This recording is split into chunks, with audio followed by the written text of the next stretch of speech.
안녕하세요.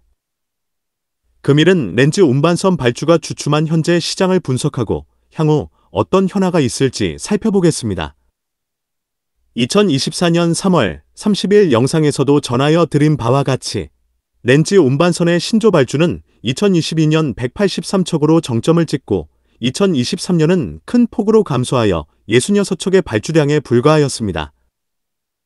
2022년 발주량과 비교하여 2023년 발주량은 64% 감소한 것입니다.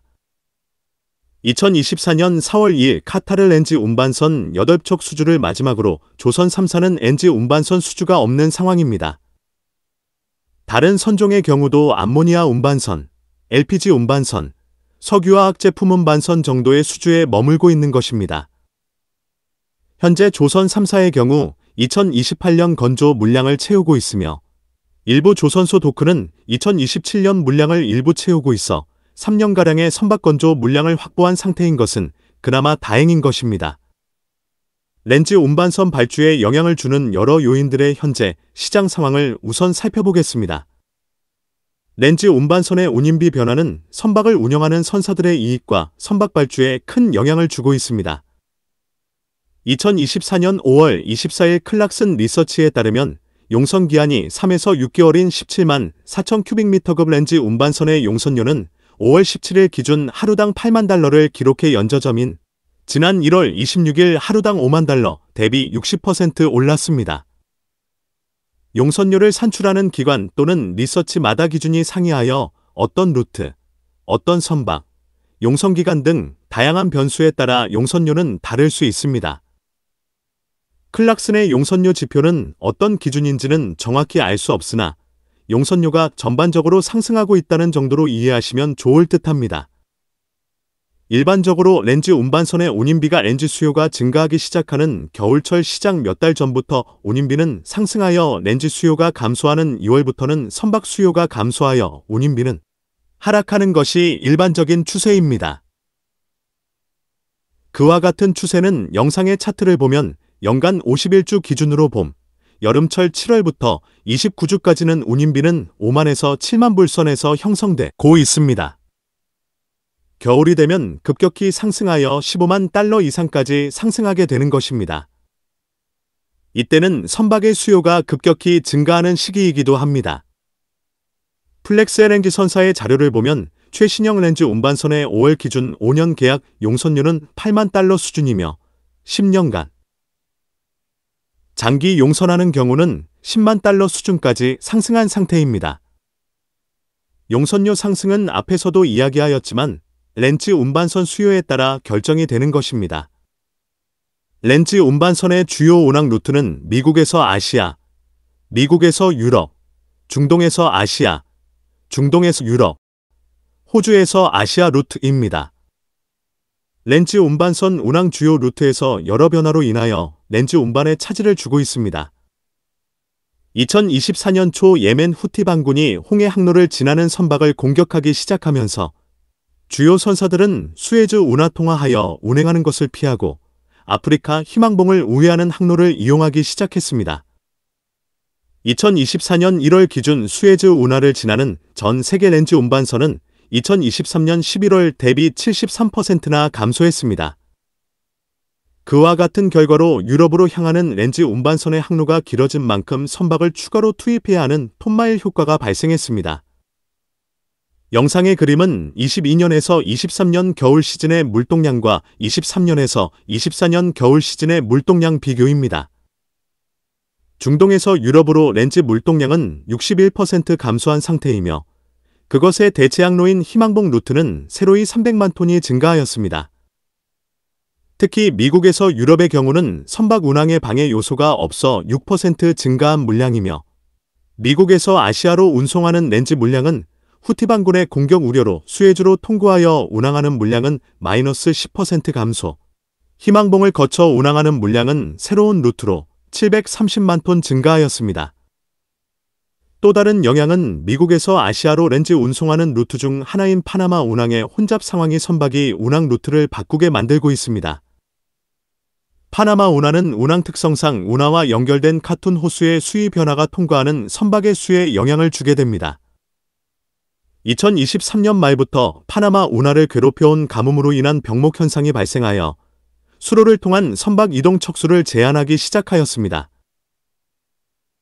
2024년 12월에는 운하를 통한 일일 운송이 약 36회에서 22회로 줄어듦에 따라 아프리카 전역으로 항로를 변경하려는 컨테이너와 유조선의 운임이 모두 치솟았습니다. 파나마 운하 당국 ACP의 자료에 따르면 같은 호수의 수위는 2024년 5월 2일 현재 80.5피트로 기록되어 5년 평균인 82.5피트보다 낮지만 7월 2일까지 수위가 82피트에 도달하여 역사적 기준에 가까워질 것으로 예상됩니다. 주요 운하의 문제로 선박의 운항 루트를 변경하므로 운항 기간이 증가하는 톤마일 효과로 선박의 운임비는 증가할 수밖에 없는 구조이며, 선박의 운항 기간이 증가하면 선박의 수요가 함께 증가하여 선박 운임비 상승을 부추기는 꼴이 되는 것입니다. 선박의 운임비가 상승하면 선사들은 선박 발주를 고려할 수 있지만, 현재 상황을 보면 주요 운하의 문제는 시간이 흐르면 해결될 수 있는 문제이기 때문에 신조 발주에는 큰 영향을 주지 못할 것으로 보입니다. 그렇다면 렌즈 물량을 정상적으로 운송하기 위한 방법으로 중고 선박을 선사들이 구입하여 운항한다면 높은 운임비에 투자하는 것보다는 단기적인 문제 해결에 대응하는 방법일 것입니다. 신조 선박은 지금 발주하면 선박을 건조할 빠른 건조 슬롯이 없기 때문에 적어도 3년 이상을 필요로 하기 때문에 신조 발주의 장점은 없는 것입니다. 중고 선박의 가격은 일시적으로 상승할 가능성은 높다 할 수 있습니다. 지금까지는 운임비 상승 요인을 살펴보았습니다. 이번에는 렌즈 운반선 발주 선박이 향후 얼마나 많이 인도되는지 살펴보겠습니다. 영상의 차트를 보면 2023년에 33척의 선박 인도가 있었으며 2024년부터 2027년까지 선박의 인도 척수는 2023년 대비하여 매년 2배 이상의 선박을 인도하게 되는 것입니다. 이들 선박은 대부분이 렌즈 화주와 장기용선으로 계약된 선박으로 운항될 예정입니다. 일부 선박은 렌즈 수요가 감소하는 비수기 시즌에는 정박하여 있는 경우가 있을 수도 있는 것입니다. 또 다른 숫자를 보면 2028년 이후의 선박은 급격히 감소하여 2023년 수준까지 하락하게 되는 것입니다. 여기에는 2028년 건조 슬롯을 아직 판매하고 있기 때문에 2024년 조선소 영업활동 후 인도 척수는 변화가 있을 수 있지만 2027년 수준까지는 렌즈 운반선 척수를 수주로 채우는 것이 쉽지 않을 것으로 예상이 됩니다. 렌즈 운반선 건조 시장이 그렇다고 향후 전망이 어두운 것은 아닙니다. 최근 AI 데이터 센터 수요가 급격히 증가하면서 전력의 수요도 폭발적으로 증가하고 향후에도 증가할 것으로 예상이 됩니다. 전력을 생산하는 에너지원으로 석탄 발전소도 있지만 탄소 배출 규제 문제로 각국은 렌즈 발전소 발전량을 증가시킬 수밖에 없을 것입니다. 다른 대체 에너지원인 풍력, 태양광 등은 안정적인 발전원이 아니며 그렇다고 핵발전소의 전력을 사용할 수 있지만 당장 핵발전소를 확대하는 것은 많은 시간이 소요될 것입니다. 이 같은 상황을 보면 친환경 에너지원인 렌즈의 수요는 앞으로 지속 증가할 것으로 예상이 됩니다.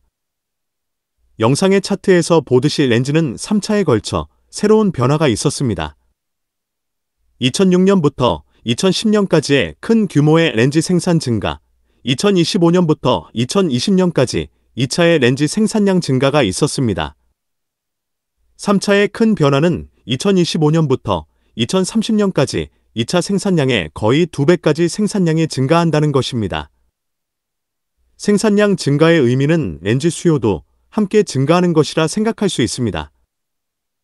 탄소 배출을 감소하기 위한 목적의 수요와 함께 앞에서 언급한 AI 데이터 센터 전력 공급 수단 등으로 렌즈 에너지원이 증가할 것으로 예상이 됩니다.